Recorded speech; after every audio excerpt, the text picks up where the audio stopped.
بمناسبة إن مباراة الأهلي والزمالك بكرة، هقول لكم التشكيلة المتوقعة للنادي الأهلي، وهنشوف مع بعض ايه اللي هينفع يلعب ومين اللي ما ينفعش يلعب، والتشكيلة هتبدأ ازاي، وكولر هيبقى رأيه ايه في المباراة ودماغه عاملة ازاي في مباراة الزمالك بكرة.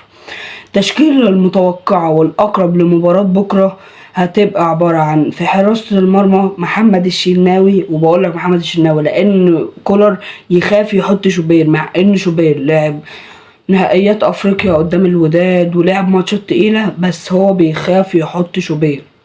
هنخش في خط الدفاع وبنبدأ من الباك اليمين، وهو محمد هاني، والخبرة في المباراة والأحق إنه يلعب المباراة بديلا لعمر كمال، أحسن من عمر كمال لأنه عنده خبرة.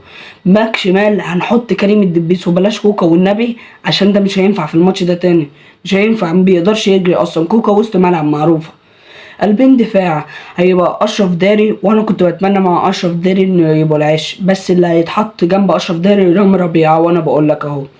خط وسط هيبقى مكون من 3: مروان عطيه، جنبه احمد رضا ماسكين نص الملعب ورا، قدامهم امام عاشور اللي بيتحرك في كل مكان في خط الهجوم.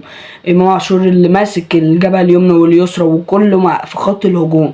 امام عاشور اللي كولر بدأ يعمل معاه حاجه خلاه يبان اكتر، بدأ يسيبه يلعب في الملعب كامل.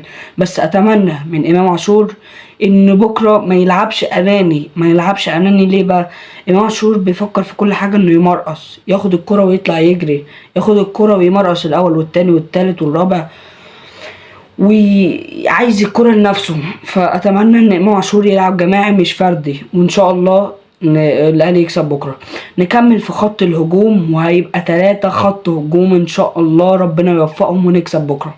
هيبقى على اليمين حسين الشحات، واتمنى ان برضك هو ما يأننش زي امام عاشور، واتمنى ان حسين الشحات يلعب ويرجع حسين الشحات بتاع زمان، يرجع حسين الشحات بتاع العين، وحسين الشحات اللي كان اول ما جالنا. عايزين نشوف حاجة جميلة من حسين الشحات. على الشمال هيبقى بن قلبي اقول لك ليه بن قلبي بقى. بن قلبي احنا عايزين عمر جابر. عمر جابر بيطلع كتير. هتقولي بن شرقي ما رجعش، وهو غلطان في هدف الزمالك اللي في الدور الاول.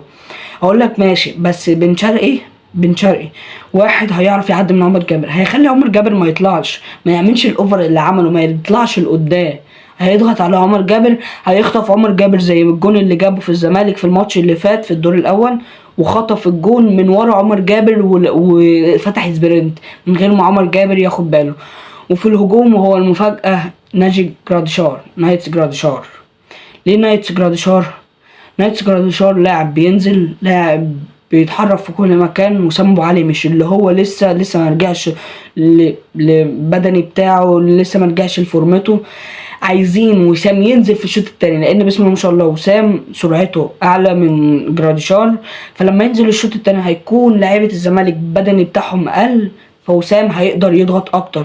نايتس جراديشار عفوا شرس اكتر، شرس بينزل يباصي، يصنع، يسجل، كل حاجه فيه دلوقتي، فهو اللي موفق دلوقتي. فاتمنى ان نايتس جراديشار هو اللي يبدا. وكده يبقى قلت لكم التشكيله المتوقعه لمباراه الاهلي امام الزمالك ان شاء الله. بس كده.